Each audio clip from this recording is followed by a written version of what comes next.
And then life took a turn, man. You know, I went from the top of my game, you know, young kid, 19 years old, making a lot of money in the fire department, you know, doing crazy overtime, having friends, just everything was great. And then woke up one day and everything changed, man. You know, next thing you know, I felt like a pop in my head. So I got up and I was like, what was that? You know what I'm saying? So like my whole body started getting like tingly and numb, and I was like, yo, this is weird. Whoa. You know? So I'm like, yo, Dad, like I don't feel too well. And he's just like, what's up with you? You know what I mean? I was like, I don't know. I think I'm dying. And I imagine, bro, like that's crazy. You hear your son saying that. He's just like, what do you mean? I was like, Dad, like I think I'm dying, bro. Like I think you should call 911. He's like, what is wrong? And then my whole body got really numb. Wow, collapsed. My friends, welcome back to the Smokey Mirror Podcast, where we dive deep into the creative minds that are shaping our culture and inspiring us all. My name is Jordan Jones. I'm your host and fellow creator, and I'm on a mission to share knowledge and inspiration to help people like you leave their mark on the world. From artists to musicians to entrepreneurs and more, join me as we explore the intentional act of creation and the forces that drive us to do God's work. Today, I'm with my friend Bobby, what would you call yourself? A trainer / weapons Jack of all trades. But he is in the defense industry. He has a defense company. He does pistol AR training, and I met him through my friend Rolly. So if people don't know, I've had Rolly on before we even had Smokey Mirror Podcast. I had him on a previous podcast. Me and him are connected, and we've been friends ever since. I've been training with him. Great guy. Great guy. Yeah, genuine. Very genuine dude. He invited me over to his house for a cookout, and that's where I met Bobby at. And Rolly was like, yo, you got to have this guy on your podcast. And I was like, okay. And Bobby followed up. He's like, bro, let me get on the pod. I'm like, okay, like let's do it. And so it's funny because I didn't even have a choice. Rolly's like, you're gonna get on this guy's podcast. You're gonna talk to Jordan right now. I'm just like, dude, like maybe I don't want to do it. You're gonna do it right now. I was like, all right, dude. All right, that's how Rolly is too. Like he won't take no for an answer. He had that giant like Rottweiler standing next to him he has in his house, so I didn't have a choice. No, that Rottweiler was like 100 pounds, soaking wet. Like that's scary. So I was like, yeah, I'm all right, Rolly, whatever you want. I'm going. All right, so thank you, Bobby. I appreciate you coming. So where exactly are you from? Bring us just a little bit closer to you. So originally I'm from New York City. Okay. Born and raised in the Bronx. I came out here to Miami, I want to say about a year and a half ago. So up in New York, I was basically a paramedic for you guys down here. Wow. For the fire department. Cool. And did that for about like 6 years. You know, did my time. Did your time? All the traumatic stuff, all that good stuff. And then life took a turn, man. You know, I went from the top of my game, you know, young kid, 19 years old, making a lot of money in the fire department, you know, doing crazy overtime, having friends, just everything was great. And then woke up one day and everything changed, man. You know, like went to work, and you know how they really said, like, you wake up and you never know that's going to be like your last day at work. Yeah. That's literally what happened to me. I woke up and normal day, you know, you get your coffee in the morning, you go to work, sign in, get my bus, boom, working. Beautiful 16-hour shift, come home. What I didn't realize was I was having a headache that entire day. And I just couldn't shake it. It was just like bounding headache, you know what I mean? So whatever, I got home, and usually my routine when I get home is like I open up a book, calm down, you know, calm my soul, calm my mind down before I start taking a shower and, you know, getting ready for bed. Yeah. So man, that headache was hitting, and next thing you know, I felt like a pop in my head. So I got up and I was like, what was that? You know what I'm saying? So like my whole body started getting like tingly and numb, and I was like, yo, this is weird. Whoa. You know? So I go to the kitchen. My father was in the kitchen, and he was like making dinner. So I'm like, yo, Dad, like I don't feel too well. And he's just like, what's up with you? You know what I mean? I was like, I don't know. I think I'm dying. And I imagine, bro, like that's crazy. You hear your son saying that. He's just like, what do you mean? I was like, Dad, like I think I'm dying, bro. Like I think you should call 911. He's like, what is wrong? And then my whole body got really numb. Bow, collapsed. Dang. So, which camera do I look at? Which camera is it? That's the middle one, but this one is like when you're doing your monologue. If you guys don't know, my father is like 5'6". All right, and he's like 6'4". 6'4", 250 pounds. Back then, I was like 300 pounds. I was fat back then. Damn. Right. My father's 5'6". He had to drag me, I want to say probably like 60 yards to the front of the house. You know what I'm saying? And wow. He called 911. Big dramatics, you know, because it was like I lived in my station area. So the people that showed up were my own. Everybody knew from my station, and they were freaking out because they were like, "Yo, what the hell? Like, we just saw you. Like, what are you doing? You know what I mean? I'm just like, you know what I mean? Yo, literally, I was just like, wow. You know? So they get me into the ambulance, and my father's just like, "Yo, who do you want me to call?" And I'm like, "Everyone," because I thought that was it for me, man. You know, I was like, no, I'm done. Jeez. So we get to the hospital. They take me to the hospital. You know what I mean? The ambulance. They put me to the hospital. Put me in a CAT scan machine, bro, and your boy died. Your boy full cardiac arrest. Wow. Gone for 6 minutes. That's crazy. You died in the machine? Yeah. So I don't know if you want me to tell you what I saw. I do, honestly. Yeah. What did you see? Like when you died? Right. So, you ever seen the movie Ghost? With Patrick Swayze? No, man. What type of, how old are you? 26. Oh, I'm a little bit older. Okay. But I like Patrick Swayze, so I need to check this out. Uncultured, man. What's up? Damn, I know, and I'm proud of myself on being cultured. Come but on, damn, man. I gotta step it up. Anyways, if you guys watch the movie Ghost, there's a scene where he dies. And he's in the hospital. And he's sitting down in the hospital, and he's watching the doctors like roll his body with a sheet over him. Into the thing. So I came out of my body, and I see them pull me out of the CAT scan machine, and they just start working on me. Because they knew right away, like I was all white. I went straight white. They knew you died. And they were on me. And I see them pumping my chest. I'm just like, watching. Sheesh. But at the time, I was atheist. You know what I'm saying? So I was just like, I guess this is it, you know? Yeah. I was like, cool. So I'm watching them do it. Everybody's running around. And the whole time I'm watching them, I feel like this tugging feeling. Something's tugging me. You know what I mean? And I'm fighting it. I was like, no, like I want to watch this. Yeah. Man, that thing took me. Whatever it was just took me. So the whole, what is it? The whole tunnel.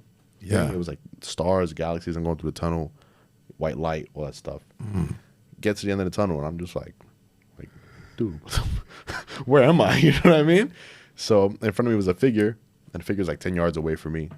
Beige robe, red sash, big beautiful beard, eyes were light and like a loose, not like the long hair, but just like a fro type thing. And I was just like, yo, what the hell is this? You know what I'm saying? And when I said, what the hell is this? That figure appeared face to face with me, man. And it just grabbed me up. Like, and you ever been in love before? Yeah, I've been in love. You know that tingly love feeling that you feel in your chest? Imagine that times 1,000. Going from your feet through your body, shooting out through your head. Just so much love, man. And then I knew at this time that whatever this thing was, I was in love with it my entire life. And I never knew. You know what I'm saying? And I didn't know what this was. So it hugged me. And the figure spoke, and when it spoke, its words came from my chest. I didn't hear them. They echoed from inside of me. And it said, I love you more than you ever know.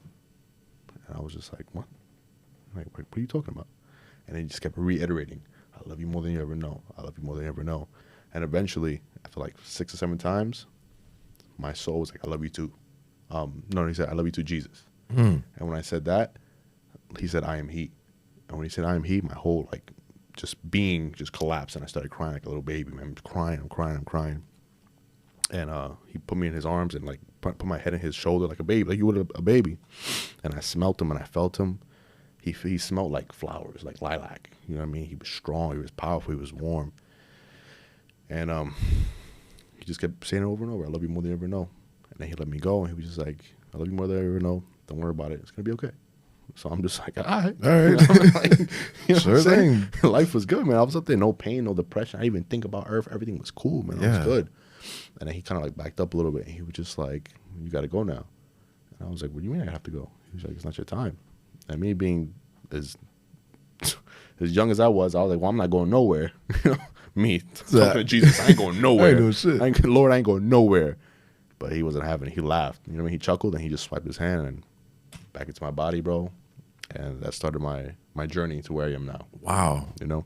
So when you came back into your body, what was it like when you came to? Like, what were the people on the other side doing? Like the doctors and them? Or like, was your family there? What? When I came back, I was just in the hospital room. I was in the hospital room, tubes and all that. Took the tubes out. And it was just normal, man. I was just like, damn. Wow. Like, but at that point, I knew that God was real. I knew that Jesus was real at that point. And I was just like, all right.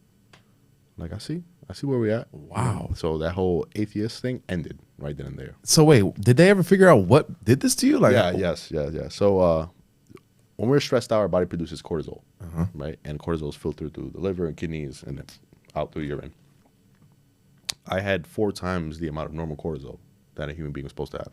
Is that because you were overweight? Because I was overly stressed. Damn, man. No, but you said you was like 300 pounds. Come on, now, brother. Yo, my bad. You was saying you was big, so I didn't know. Back in the day, I don't know. Yo, somebody but I see this guy right there. That's shaming me. Sorry. So all right. You were stressed out. Okay. But you had a stressful job, so that makes sense. Yeah. So I was working 16 hours a day, 6 days a week. That's crazy. You know what I mean, so that stress, I didn't have any way to off-gas it. It was when I was home, because the woman that I was living with at the time, horrible person. Horrible, just didn't care about how I was feeling, what I was going through, so I couldn't off-gas to her. Wait, how old were you at this time? I was 24 when the stroke happened. Okay. 24. I'm 28 now, so 4 years ago. Wow.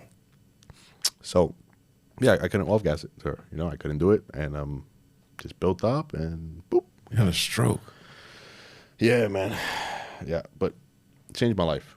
Changed my life in every aspect, because after that, man, that gave me the drive to gave me the drive after. So, stroke happened. Lost my job after, because the fire department was like, yo, we can't have you anymore. You're crazy. You're a liability. Right. So those two, right? Stroke, fire department gone. Then the chick I was with, I can't be with you. You're crazy. You're going through so much. Boom, gone. You know what I mean? All right, whatever. Money, gone. Friends, gone. Everyone gone. You in New York right now? I was in New York, struggling by myself. You know, I had my father, but dude, I was out there by myself. No job, no money, nothing. Struggling. I was like, yo, what am I gonna do? Like, God, help me. You know what I mean? Help me. And just try to find my way. Got into the wrong crowd. You know, got into gangs. Just really started messing up. And one day I woke up and I was just like, yo, what the hell are you doing, dude? You know, like, this ain't you. You're educated. You know, you're smart. You were brought up right. You know, you're making your father, you know, look bad. So one day I got in the mirror and I'm like, you know what? I was like, God, if you're real, if that was real, I need 3 things from you, man. I'm going to tell you right now. I need blah, blah, blah, blah. Right? I'm not going to say what I needed. He never answered. So kept doing my thing. Depressed, stressed out, miserable every single day.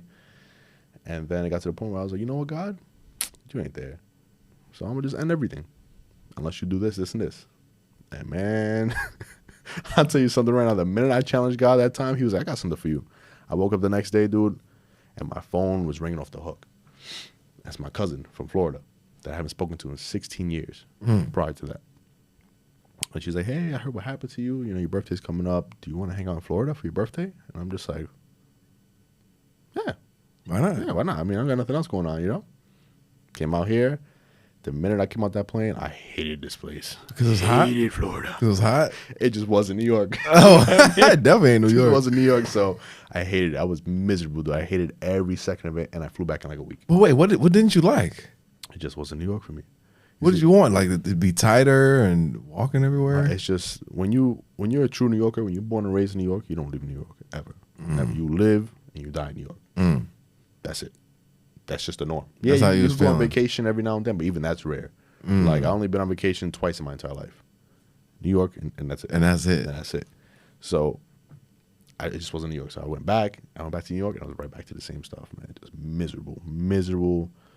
The same crowd, the same nonsense. And I was just like, damn, God, where we at, man? Because, like, I'm ready to end it again. So the next day I woke up, and on my phone, on the Instagram feed, Miami kept popping up. I was like, Miami? I was like, ew, I'm not going down there. You know, this ain't New York. This ain't New York. This ain't New York. Wait, what part of Florida were you at before with your cousin? I was in the Fort Lauderdale. Fort Lauderdale, okay. So, not New York. Not New York, clearly. So, yeah, Miami kept popping up over and over and over. And I was like, yo, what is this? Even on my YouTube, I'm watching YouTube shorts, Miami. I was like, yo. Crazy. You know what I mean? So, I wasn't doing nothing. And it got to the point where I was like, you know what, God? I'm going to tell you the 3 things I want. I was like, God, you want me out here in Miami? I want 3 things from you. When I get out there, I want to find a church. After I find a church, I want to get baptized in the waters of Florida. After that, lead me to a Christian woman that leads me deeper into church. 3 things I asked for. Bought the ticket, flew out the following week. So my second day here, I'm in Bayside, smoking a cigar, taking in the ambiance, you know, enjoying Miami. And these 2 ladies come up to me, and they're Christian missionaries. Start talking to me, hey, you know, church this, church that. We have a church up in Hollandale Beach called The Cross. You know, we would love for you to come out. All right, God, I see you. That's one. Right? I go to service, great service, beautiful service. At the end of the service, the pastor's like, oh, guys, by the way, I forgot. We're having baptisms. We're having baptisms in Hollywood Beach this Saturday, if you guys want to be baptized in the waters of Florida. All right, God. Got baptized. Perfect. Came out the water, new man. 2 hours later, I meet this woman. Come to find out, she's a pastor's daughter from another church. Wow. And we instantly just hooked. You know what I mean? And I got all 3 things that I asked for. And that was it for me. I was like, God, you know what? I'm 100% behind you. I'm for you. I'm with you. Ain't no ifs, ands, or buts, right? And that turns you into a Florida man. Turned me into a Florida man. And then after that, man, God was like, you got everything you wanted? I was like, yeah. He's like, great. He took everything away from me. He took me out of that church. He took me away from that woman. And he didn't take my baptism away. He took those 2 things away from me. And separated me from everyone. And I'm just like, yo, like, what's up? You got me out here alone. I have nobody, no church, no backup, nothing. And he led me a whole different way, man. Led me to a whole different church, a whole different group of people. And I just started my life down here, man. And I haven't stopped. Wow. I haven't stopped since. So now you're in the church, you know, you got your spiritual back, but you still haven't gotten your job yet, right? Or what are you doing for work? So are we talking about back then or now? Well, we're still back then, right? I'm still coming back then because this has been feeling like I'm like chronological, you know. So it's like let's keep going. So back then, yeah. So I didn't have a job. I didn't have nothing, man. I was struggling. I couldn't get a job for nothing. I tried to be a cop, couldn't do it. Tried to be back in the fire department, couldn't do it. Damn. I tried going to shooting ranges, everything, any little thing, and I couldn't do it, dude. Couldn't work in hospitals, nothing. I'm like, yo, God, what's up? You know. So eventually, I started going out a lot. You know, I started going to like different bars, different clubs in Miami, obviously because who wouldn't? And I met this guy. What was his name? Wow, brain fart. Whatever. I met this guy, and he was doing executive protection. And he gave me advice on it. Boom, cool. So I started reaching out on Instagram to people, trying to do an EP. Did EP for a couple, like, you know, businessmen, you know, diplomats, just normal, nothing crazy. Right. And I did EP for this guy who was like an executive vice president of some sneaker company that was associated with Nike.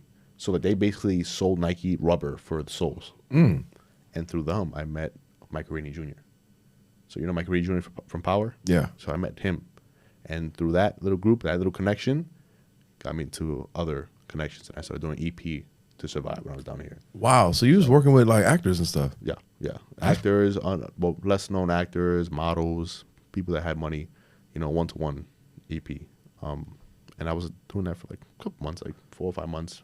So wait, hold on, pause right there. So I know you worked at the firefighter, you worked at the firefighters, but how did you get like the security? So like, how did you get into that?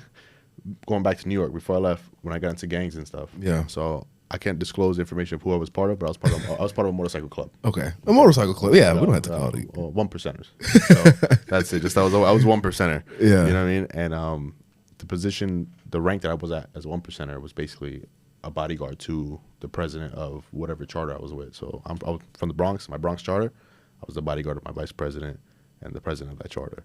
So if, let's say, we went out to a different charter, like let's say we went to Queens and my president wasn't there, but there was another president there, then I'm that president's bodyguard. So I got that experience through that. Got it. And then I guess that demeanor and that experience when I came out here, people saw that and it just kind of, you know, flowed. You do look like a tough guy who don't take no shit. I would want you protecting me. I'm the nicest, most humble guy. Yeah, that's what you are a nice guy. But I'm saying, like, you can definitely put on that look where it's like, oh yeah, I'm not fucking with him. I know how to talk. Yeah, you know, I talk my way out of stuff or into stuff, and then I'm quick on the trigger, man. As you know, like I don't play games, but it's been very humbling. It's been great, and I think one of the best EPs I've ever done was for Mr. Red.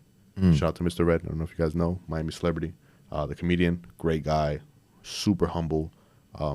He was like my mentor.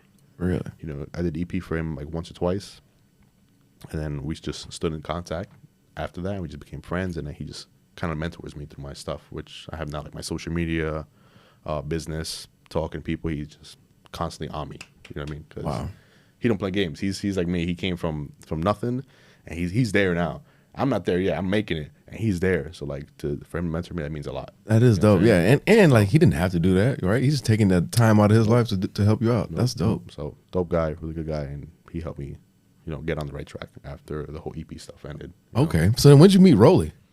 Oh man, so social media, my social media started taking off. Started doing videos. Rolly reached out to me on my videos. And I was like, oh, yeah, I can always use training. You know, I love to train. I love to teach. I was like, yo, let's collaborate. Let's go out there and just have fun. So we went out for the first class, and it was like clockwork, man. We just clicked. You know, he taught the first portion of the class, and then I just naturally took over the second part, the end, and it just flowed. Everything was like just butter, you know. And that's dope. He became a really good friend, and now he doesn't leave me alone. He calls me like every every 20 minutes. You know what I'm saying? Bro, he'll hit you up in a heartbeat for sure. So I love it. Gotta change my number. That's awesome. So now I'm really interested in how you got started with the manufacturing of the AKs, because before we got started, you said you guys make the Staccato of AK-47s, and for people that don't know, that's basically like the Bentley of these ARs. So tell me about it. Like, how did you get into that? So after the EP stuff, when I finished that, I started my own cigar company. So really, very short lived. It was like I'm about to say, like, why are we not smoking that right now? It's called Op Pack. It was short lived, 4 months. We're on a hiatus right now because Miami killed us. Damn. But we were called Glory Cigars, and we had our cinnamon cigars. We were the first company that literally had like actual cinnamon oil. You know, not just some like artificial spread. It was like we literally dipped our cigars in cinnamon oil and fermented that. Wow. And do you have any more of those rolled up somewhere? I actually ordered 60, so I'll get you some. Those sound pretty nice. I've never experienced anything like that. They don't taste like a cigar, man. It's just like sugar. It's like you're like a dessert. Yeah, that's what I want. So here in Miami, everybody smokes bitters. Everyone smokes strong, hard cigars. They don't care whether it's Dominican, Cuban. They just want harsh cigars. So that's why we didn't really make it, because people are like, I don't want a sweet cigar. It's the wrong market. Get out of here, bro. Come on. There's definitely I don't want to taste. When I smoke a cigar, I don't want to taste tobacco and just burnt. I like the sweet taste. Like, I like it. You smoke a backwood or something. It's sweet. You know what I'm saying? Reese, a honey berry. It's sweet. Like, I like that. I don't want it to. Yeah, I don't want to. I'm tasting smoke and ash. Damn. Yeah, I do like the little. Yeah, like, I don't want no Marlboro menthol taste. That's true, man. And I hate that smell, that tobacco smell. It just sticks in your clothing. Yeah. With ours, you just smell like cinnamon. Cinnamon all day. Wow. So. And you're in New York, bro. They use tobacco all the time. Yep. Listen, man. They use my cigars a lot in New York. In New York, they use my cigars for grabba. They use it for the Fonto leaf. Everything. They go hard. You know. Wow. So okay. So you kind of put that on pause. Yeah, the hiatus. So I put that on pause, but that company led me to this company. So, like I said, I can talk my way out of things, talk my way into things, and there's a cigar lounge in Brickell. It's called Empire Social, right? I was there a couple times just on my own, and I saw this group of guys, and not to be weird, but like I was eavesdropping. I'm not gonna lie. You know what I'm saying? Hey, it's like, bro, you gotta work the room. You gotta be strategic out here. Yeah, man, marketing 101. When you're networking with people, you gotta be strategic. Especially man. if it's in public. That's fair game. And with my experience with the EP and stuff like that, like when I'm in a room, man, I'm observing everybody. Yeah. Everybody, every single thing. Like, that's just me. Not just for my safety and my well-being, but like just to know who's who and what's what. So these guys were talking about guns. And I was just like, oh, shit. God, I love guns. Yeah. And so, smoke my cigar, get a little bit closer, That boy over there inching. Guns, you say. What is this I dropped over here, Yeah. So eventually I got to the table and I hear them. I'm talking, boom, and I just butted in. I was like, oh, so you guys like this type of gun, boom, boom. Long story short, they led me to this store called, I'm not going to mention the store because. Free promo, yeah. Yeah, free promo. So the gun store, got really cool, the guys at the gun store. And then from that, I met these gun manufacturers. The gun manufacturers made the Staccato AKs. Met them, and they were the most humble dudes. They were just like me. They were Latino, came from nothing. Really just worked really, really hard. And I made one of my closest friends that day. So the CEO of that company, his name is Andrew Garcia. I met Andrew Garcia literally at that gun store. And then that same night, we went out to the cigar lounge. Wow. We were smoking cigars, and he went back to Cali the following day, and we just stayed in touch. And just really, he became my brother. You know what I mean? And then one day he told me, hey, listen, we have space for another investor if you want to buy in. And at the time, I had some money, like, stashed. And I was like, yo, like, how much you thinking? He's like, just come in. Gave him whatever cash I had, and I bought into the company. He made me part owner.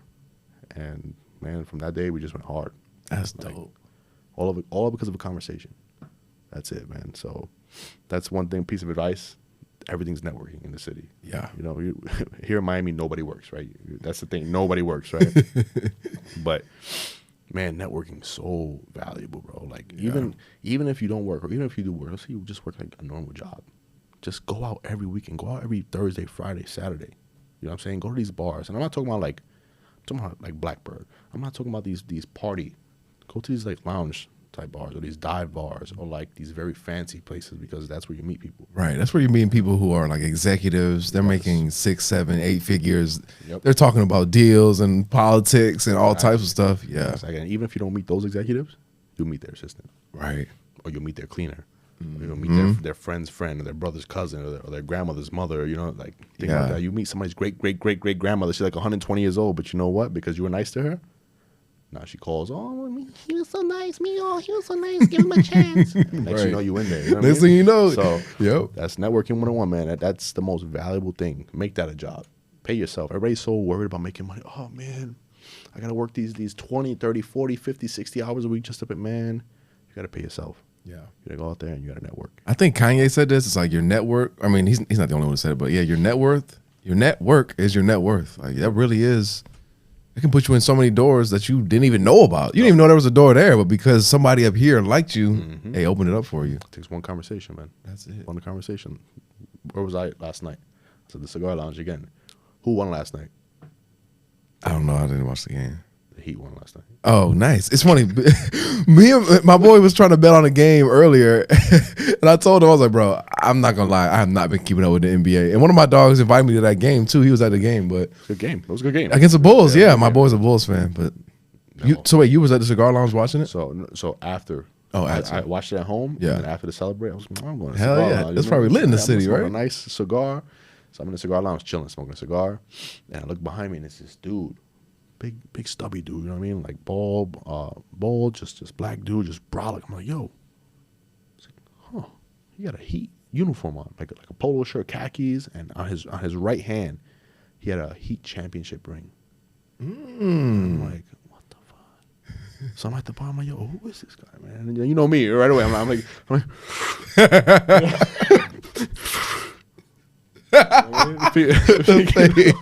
Right, peeking. you know what I mean?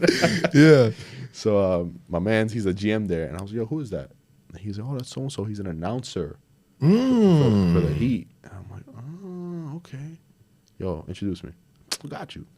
Takes me one of that. Now I'm talking to the announcer for the Heat. That's awesome. Because of that connection, now look how connected I am. I haven't even touched that yet. I haven't even called him, hit him up, nothing. But when I do, if you see me courtside at the Heat game, You'll know why. just know I spoke my way. Yeah. Yo, I love that. You're like a gifted salesman, just working your way in there, the gift of Natural, gab. man. Natural, bro. You just got to do it, man. Just got to talk. Yeah. Especially where I'm from, man. If you don't talk, you're done. No, so you're done. You got to talk your way, man. You got to talk. If not, you end up on a T-shirt. Mm. You know what I'm saying? So, talk your way out of trouble. Everybody's so worried about physical. Everybody want to be big and broad. Everybody want to be tough. Nah, man, don't be tough. Be smart. Just talk. Yeah. You know, be Words smart. are powerful. Yeah, man. The Bible says it yourself. You know, the words are like weapons, man. You can cripple a whole country with words. So That's true. What do you think? for thought. What do you think God brought you back to life for? Oh man, now we're going deep. Wow. For a while, man, I had trouble really thinking about it. I thought I was doing so bad. I was like, man, how bad was I doing? That God himself had to stop his day to come down. Like, Stop his day. bad. I was doing all types of shit, making solar systems, and now I gotta just. I was saving the world, and I got to stop for you. I was like, ew. I was like, I'm so sorry, you know? And for a long time, that killed me, man. You know? And my father was just like, why do you think like that? I was like, what do you mean, Dad? Or like, you know what I was doing. You know how bad I was. I was a horrible person. You know what? And then he was just like, no. He was like, think about this. Think about how important are you to God's plan that he had to stop his work for you. And I was like, damn, Dad, that was deep. Like, he was like, bro, God let you pass so you can meet him face to face. How important are you to him? And I was like, wow. So for a while, I was lost, and he told me that. So I think God brought me back, man, just to really just plant the seed, plant seeds into people, because I meet a lot of people in my line of work that don't believe in God. They'll believe in everything else but God. They'll believe in rocks. They'll believe in chickens. They'll believe in the universe. They'll believe in so much stuff but God. You know what I mean? They'll put so much emphasis on going against God. And I'm not here to change your religion, but I'm just here to state facts. Yeah. And the little facts I state will plant that seed. You know what I'm saying? Yeah. So the way I talk, that gift of gab I have, I think God uses me for that, because there's some people I've spoken to who are like witches. I praise, you know, my woods and my energy, and I'm just like, yo, listen, that's all fine and dandy, but God loves you. He got a plan for you. God doesn't exist. If God exists, this would never happen to me. I'm just like, yo, listen. Jesus suffered horribly, okay? You think that if God let his son suffer, you ain't gonna suffer? You think you sometimes you hire that the whole world revolves around you? It don't work that way. You know what I'm saying?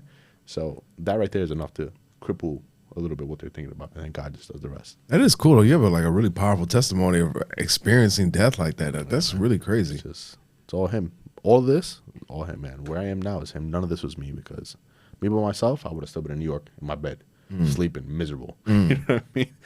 But God gave me the strength, he gave me the power, and he just led me through every day. And every day that I messed up, he just kept putting his foot right to my behind, man. Every single day, like, get up, let's go, like a good father would. You know what I'm saying? Those days where I didn't want to get out of bed, he took that blanket off and was like, yo, let's go. You know what I'm saying? So I love it. That's what God, that's what he does, man. Awesome. So tell me more about the company. So Syndicus, right? Yeah. I'm really interested in what makes your guys' AK-47s that good.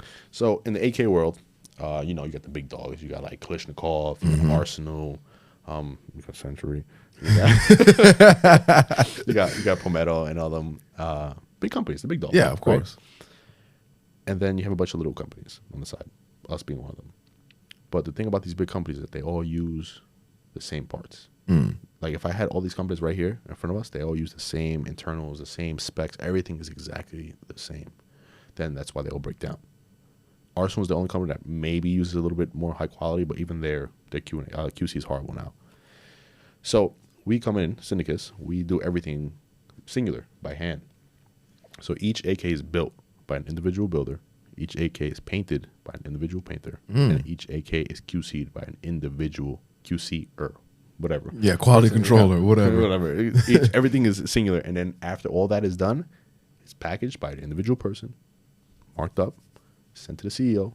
The CEO looks, stamp of approval, ships it out. Nice. So you know it's quality. So we know it's high quality. And if anything's ever messed up, we are Send it that back. quick. We are that quick to jump on it. We don't play games, man. Like this has almost never happened.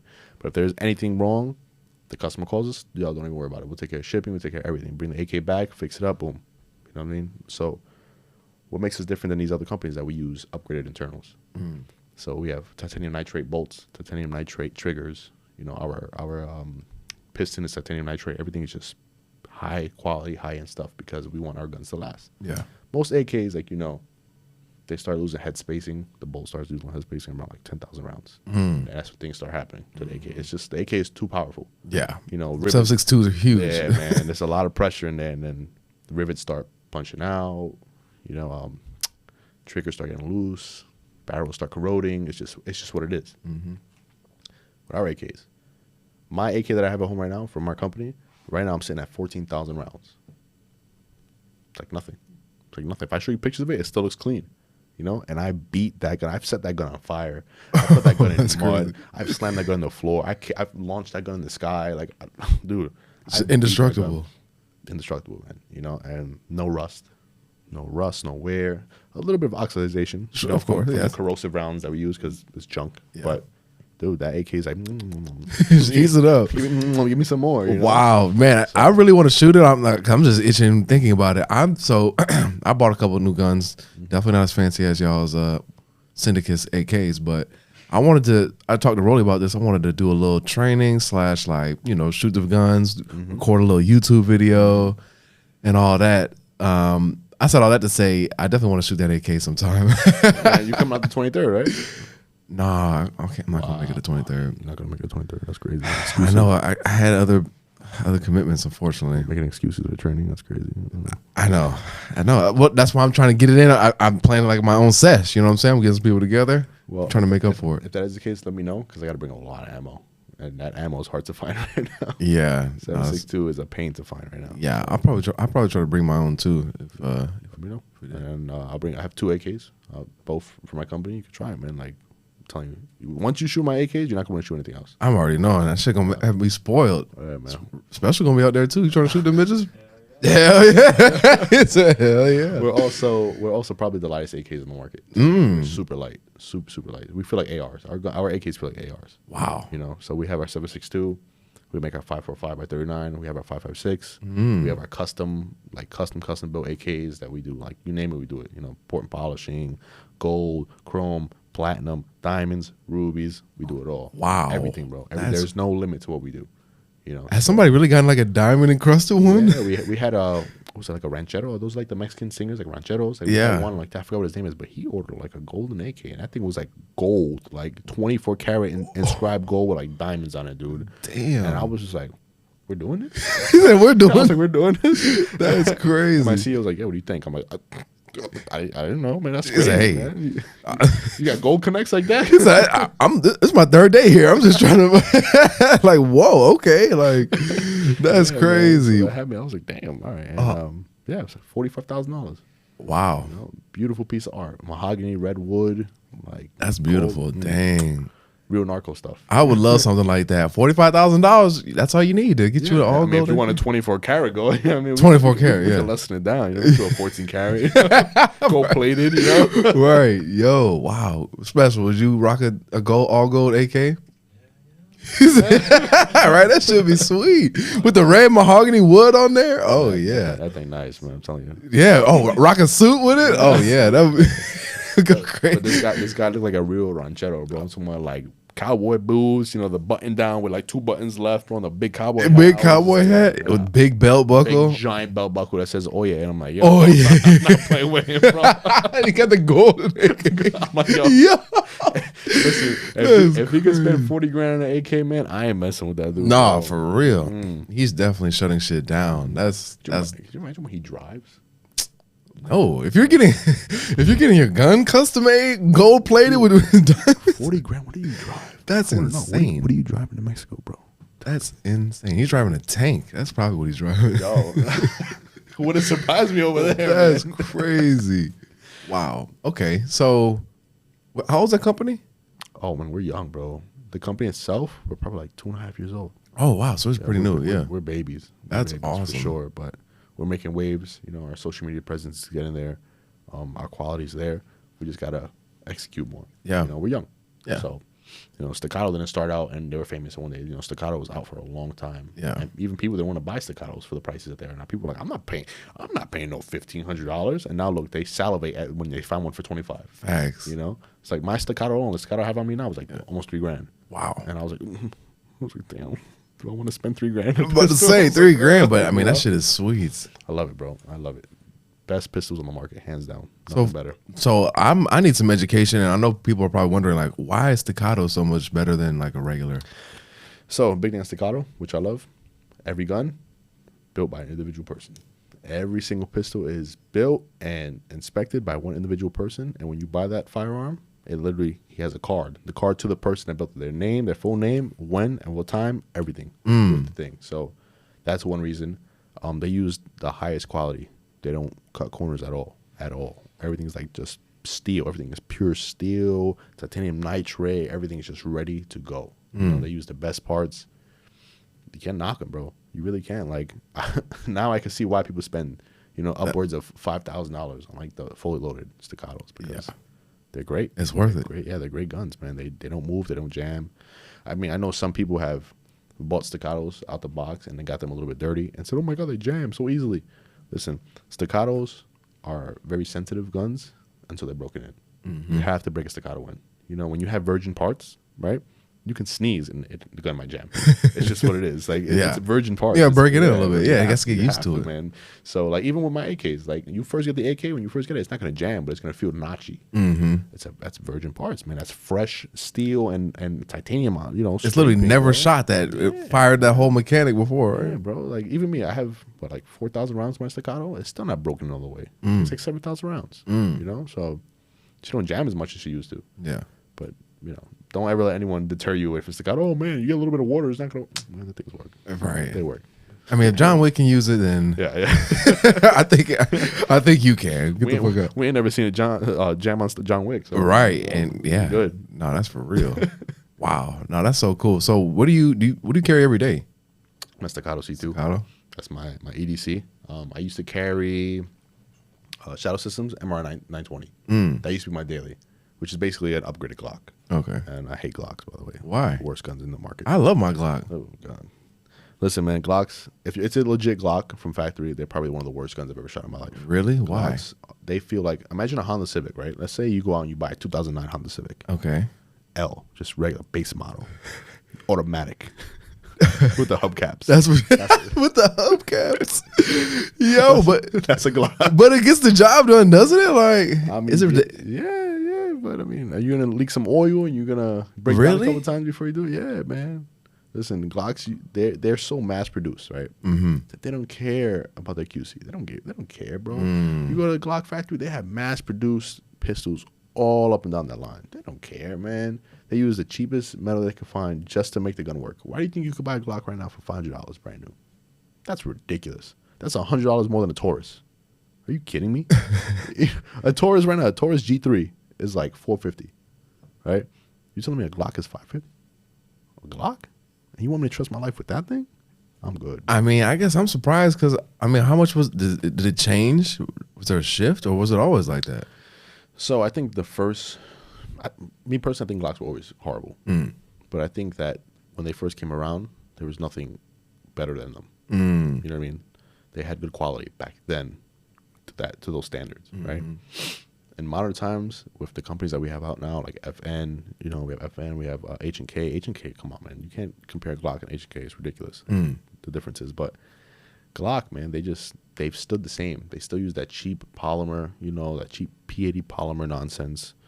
Their internals are just cheap. Like, I don't even think they're like, they're not even anodized or titanium nitrate. I mean, their barrels are titanium nitrate, but like their springs and their firing pin is just regular steel. You get that thing wet, it's gonna rust. Guarantees gonna rust. It'll shoot, but you let that thing sit down and you try to shoot the next day, you're gonna have some issues, bro. 100%. You're gonna have squib rounds. You're gonna have jams. You're gonna have everything wrong with that thing, man. Give us a quick little chemistry lesson. So titanium nitrate, if it gets wet, it's not gonna rust. No. So basically, titanium nitrate is titanium, and you get it anodized with electricity. So like, I don't know. I'm not a chemist or anything, but they add electricity to it. So like the neurons, electrons, whatever, they get into the metal, and they just create like this layer of whatever it is. I don't know what it is. Nitrate, and that prevents rust. That prevents melting. That prevents deformities. Like, it's the real deal. That thing is an incredibly powerful alloy. So a lot of companies are starting to lean towards that, because it lasts longer, but it's expensive. That's a trade-off. Yeah, it's expensive. So, like, for example, the AK bolt. Yeah. To get that whole thing nitrated is like $500. Damn. So Yeah. it's expensive, but it lasts forever. So Okay, so what would you recommend for EDC people are looking to buy something? price range, if we're keeping it under 1,000, I would recommend the VP9, H&K VP9. It's probably one of the best EDC guns in the market. Not too big, not too small. Has the perfect grip from factory. They're probably the best grip guns from factory. Great triggers. They're like a 3.5 pound trigger. Very accurate. They come with night sights. Oh, they come with upgraded. night sights. Yeah, Nice. they're great. They're high quality. I kind of want to look into that because I've actually never heard of that one before. The VP9? Oh man, you'll love that thing, bro. Perfect. You'll throw that Glock away quick. Please. Damn, I like my Glock too. Nah, man. Listen, I'm gonna get so much hate from this, but I don't hate Glocks. Glocks are probably the worst guns. The worst guns. I would never trust my life with a Glock. Never, he said. But the cops do. How many times do cops shoot a year? Oh, I see what you mean. So if you're saying if you're a volume shooter, you don't want a Glock. No, if you're gonna go into some stuff, right? Yeah. And it's to my cop followers and all the cops out there, man. Don't trust your life with a Glock. If you're gonna go out there and you guys are doing warrants, or if you're gonna trust your life and you're doing stops, you don't want to pull out a Glock, man. Glocks are, in my opinion, very dangerous, especially with their release, their magazine release. If you hold that Glock too tightly, that mag is dropping. I can't tell you how many police shootings I've seen where they're dropping the mag by accident. Really? And the cop is shooting and he's like, oh. And he goes to reload it again, and he goes to shoot, and it drops again. Wow. Because that's how Glock, you hold it too tight, it happens. Another thing, man, just like that plastic, that polymer frame, if you drop it the right way, that mag will never fit in there again, or it's going to break. True. Bro, I just don't want to trust my life with something like that. If you want to trust your life with a $550 gun, that's on you. You know what I'm saying? Would you trust your life? Would you trust a cross-country trip to a Honda Civic, a 1999 Honda Civic with 160,000 miles? Would you trust your life with that? Sheesh. Nah, right? Yeah, I guess not. Exactly same thing with a Glock. Damn, that's crazy. So now I got to get rid of my Glock. I love my Glock. But I mean, if I need an excuse to buy another gun, Yeah, bro, that sounds good to me. I gotta get a VP9 now. Shit. That's a good price, man. They only like $7. Yeah, how much? $700. Yeah, man. He said they only $700, Reese. That's a good price. Do they look wrong? What's that? Do they look wrong? So wait, Yo, you got Google it real quick. HK VP9. Those things are nice. So what I really like about I got a Glock 43, Little baby. 43X. Yeah, Little it's baby. nice. You can carry it everywhere. Is the VP9 the same thing, or is it a little bit bigger? No, it's definitely bigger. Okay. They have the VP9C, but like, bro, just get the full size. Carry full size, man. Don't worry about concealing, man. We're in Florida, bro. You don't want to go to battle with someone like you're gonna conceal. You're gonna punch a little conceal, and somebody's gonna pull out a giant fucking full size like Glock with a 50-round drum. What you gonna do with your 10 rounds? I'm saying though, like I don't want everybody knowing I'm just carrying my shit. Why not? I'm the first one niggas are gonna shoot. Says who? You think if someone knew you was carrying, they see a big ass gun in your hip, you think they want to fight you? I You think they want mean- to shoot at you? Hell no, I fuck with you. That's a good point. I mean, I need a full size anyway, so you know. Like me, I carry my Staccato everywhere. Can you tell I'm carrying right now? No, I can tell. You can't tell, but I am. When I go to See what I mean? when I go out, sometimes I wear tighter shirts and you can see it, and I'm printing. Man, I don't care. You know, man, nobody even really be looking that hard. I've noticed too. There's some people, bro. There's some people like me that be like, you know?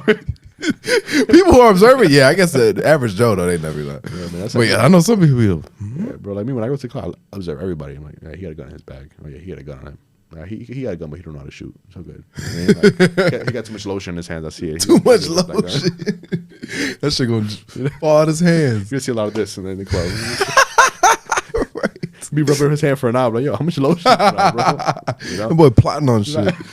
That's what he doing. But that's Wow. just how it is, man. Okay, okay. Did you see it? Yeah, it look hard. Hey, look hard. That's proof right there. Yeah, damn. All right. Well, I'm gonna have to get it. 700. Damn. Very accurate too. I'm about to start saving right now because that's one thing. Put 50 bucks a month. That 700 come fast, and then you feel good about dropping that on a pistol. And then you could just sell, that Glock. You know what I mean? Nah, I'm still I gonna would. keep my glizzy. Got to. Nah, man. Oh my god. Bro, just sell it. Just, please do me a favor, man. You want me to come back? Just sell it. The next time I come back here, I don't want to hear that you still got that Glock. Damn it. Like, even it can still be like a collector's item at the very least. Collector's item. It's a Glock. I'll say, look, but it's my Glock. It's my Glock. I upgraded it. You know what I'm saying? It's got sentimental value. You know what I'm saying? Man, you better sell that thing. Sell it. That's gonna be. If anything, it's gonna be on a little stand, a little case. Like, Oh my god. yep, that's my Glock right there. You know, Yeah. I used to carry it every day, but then Bobby set me straight, put me on my HK, and Thank you. Wherever you put that Glock is gonna devalue whatever. Okay. all right, I'm not taking any more Glock slander. I got a Glock hoodie. God damn it, I fuck with Glock. Nah, man, I can't, So bro. funny. As a real shooter, I can't, man. Real shooter There's can't some fuck with people it. that like swear by the bro. Unless it's like an aftermarket where we're talking like Zev or Shadow Systems, don't get a Glock. Yeah. Don't get a regular stock Glock from Glock. Get Zev, get Shadow Systems, get agency, because they know how a Glock's supposed to be made. And they do it right. You know. Okay, Just saying. all right. Well, Just saying. no, we all need a little education, so that definitely helps me. I know there's a lot of people probably out there like, what? I thought Glock was like the best you could get. Man, I'm just trying to be honest, man. I don't want you to embarrass yourself. You know what I mean? Facts. Like you just pull that Glock out, I'm gonna laugh at you. If I see someone pull a Glock on me, bro, I'm laughing. He said he's laughing. Someone pull a Glock at me to shoot at me or rob me, I'm hold on. While you missed the first 5 shots, hold on. Let me just get my Staccato. Okay. He said, beep, one. I just need one. You ever see my video, bro? The one-handed. Yes. Bro, just like that. That's it. You know, like this. Casual. Damn, that's crazy. Wow. How many rounds in the EDC Staccato? Oh, 16. 16. Okay. Plus one or 15 plus one? No, actually, can I do a plus one? I think I can do it. I don't think the clearance allows it. Mm. Because I've tried, and like the mag won't fit all the way, so I think it's just straight 16. Yeah, Okay. I tried. It's weird in there. Interesting. I ain't complaining. Okay. But you got to rack it then when you pull it. I mean, I'm always racked. My thing's always Oh, okay. set, ready to go. Don't ever carry and not have one in the chamber, man. Right. Like that doesn't make sense. There's a lot of people that do that, man. I'm just like, yo, you're crazy. I'm like, you. That right there is your life. Yeah, man. Because some people are just literally Paranoid. they're terrified. Yeah. So this Staccato's hammer fired.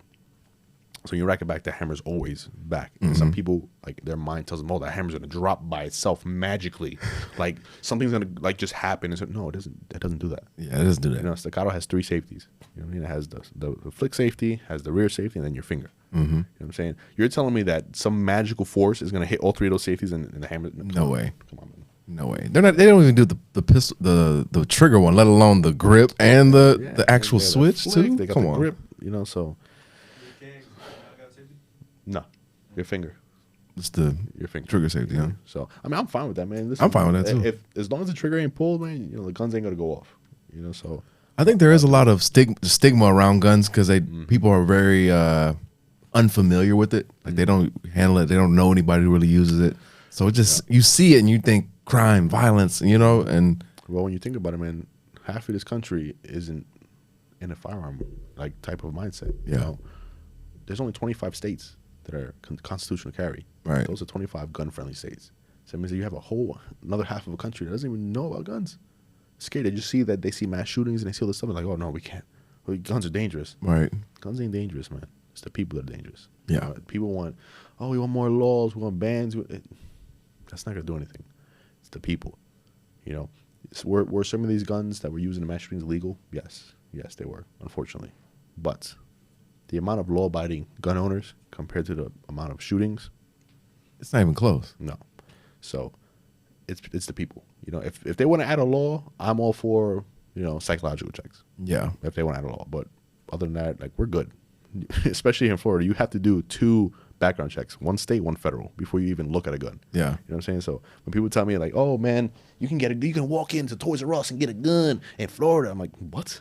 Like, what are you talking about, bro? Where you from?" People do say that who aren't from here or have no All the idea. time, all the time, bro. I get into arguments on my Instagram all the time with like liberals from New York. I'm just like, guys, you don't even know what you're talking about. That's funny because you from New York too. Yeah, bro, horrible. Any of your friends be on that or Yeah, people you know? Family and friends. Family, I'm like, definitely. I'm like, you guys don't talk to me. You guys are ridiculous. So keep that shit to yourself, Like, please. you guys have the strictest gun city ever, and like, Still, motherfuckers are getting shot. yeah, man, high crime rates. You guys get shot at all the time. Gun laws only affect law-abiding citizens. Yeah, The that's it. criminals don't care, bro. Criminals are gonna pack regardless. I know so many kids in high school kids packing that shit, right, Reese? Niggas don't care about that. They keep niggas are packing that shit regardless. No, man, look at the UK. Guns are banned in the UK, right? They be shootouts. Baby shootouts, They yeah. be shootouts. They be stabbings, everything, man. It's the people, bro. It's the people. Yeah, what are they gonna ban knives if people getting stabbed? Yeah, we can do ban people. Oh, that person looks evil. Ban them. You know what I mean? No Like, hoodies, bro, no hoodies shiesty allowed, masks. man. Like, come on, dude. Like, Yeah, listen, no matter where it is in the world, right? Whether there's guns or not, there's always going to be violence. There's always going to be violent people. There's always going to be people that are not in the right mindset. Yeah. Right? Look at like Australia. Australia is super, super banned everything. There's no weapons. People still kill each other. yeah. Right? They do it all the time. Blow each other up, stab each other, hit each other with cars, eat each other. Like, Crazy shit. bro, it's just what it is, man. Like, we can't avoid that. You know what I mean? Since the dawn of time. What makes you think that if we take these guns away, the only thing that protect us, by the way, we're gonna take that away, something's gonna change? No, man, you're crazy.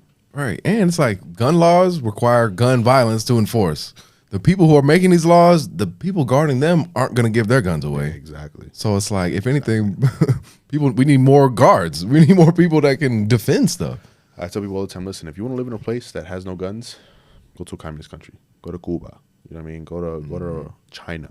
Go to North Korea. Go to Russia. Go to those communist countries where guns are banned. Right? Where only the government has guns, and you're going to see how miserable it is. Where the people can't say anything, they can't protest, can't do anything. Can't do shit. You know, you can't. And that's why people drive me crazy. Like liberals that are around, or like the far left, when they come and they say the same, I'm like, yo, you guys are insane. You guys don't understand how free you are. The fact that you're sitting here talking about the government and you're not getting hung or executed, Right. you should be thanking the government, because like, yo, listen, man, in those communist countries, you're done. You're done. You can't just criticize the government. Nope. And especially the way we do. Like, we be shitting on America, Yeah, and we go motherfuckers be hard. talking crazy, burning the flag and all. Like, we have the freedom to do that because of... They can't just pull up on us because we'll shoot back. You know what I'm saying? But other places, you talk shit, they're kicking your door in and dragging you off somewhere. Good, look what happened in Cuba in the 80s and 90s, man. Yeah. Castro was kicking everybody out. Oh, you talking about me? Get the fuck out Get of out here. of here. Which You is crazy. Yeah, man. Think about how many Cubans we have in Miami that haven't seen their family in years. 30 years, 40 years, haven't seen their mom or dad. You know? Thousands and thousands. Like, It's just sad. So that's why some people just gotta chill, man. It's their upbringing is ridiculous. They don't see the world for what it really is. Yeah. You know, and especially in New York, a lot of people are brainwashed. Mm-hmm. Like again, New York or nothing, right? Everything's perfect. Everything's beautiful. No, it's not. All right, people still Like, shooting. bro, you want to know how I woke up every morning? I used to wake up to the sound of garbage trucks, street cleaners. You walk outside, you got rats, you got garbage on the floor. Everything stinks. Yep. You know, stink of rotting garbage. You have people screaming. You got sirens, ambulances, fire trucks. Like, Sheesh. nonstop noise all day, right? 9 p.m. here, the city's basically sleeping on a weekday. On a weekday, guys. On a weekday, Miami's sleeping around 9 p.m. Only the basers are out, right? So there's some people that have spades and 11 too. Yeah. But yeah, on a weekday, most everybody's like chilling. In New York, never. Like 2 a.m, ambulances, fire trucks all day, man. And like, Yeesh.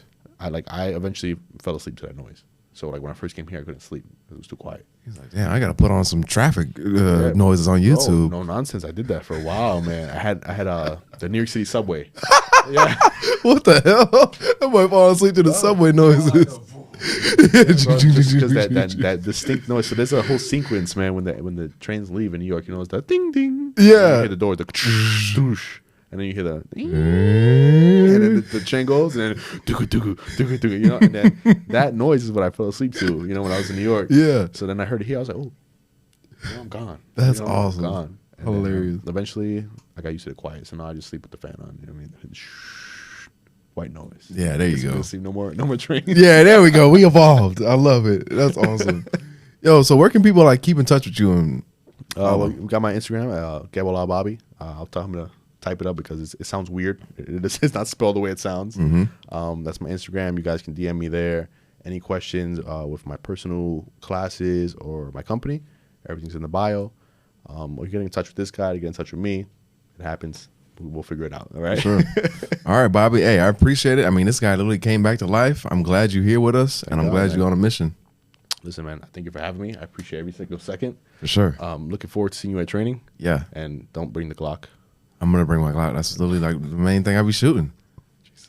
I'm going to pray for this young man right here. Pray for me. I mean, you put a HK V9 in my hands, I ain't going to say no. I'll tote that shit everywhere. It'll be my new thing. Oh, my God. Man, but all right. man.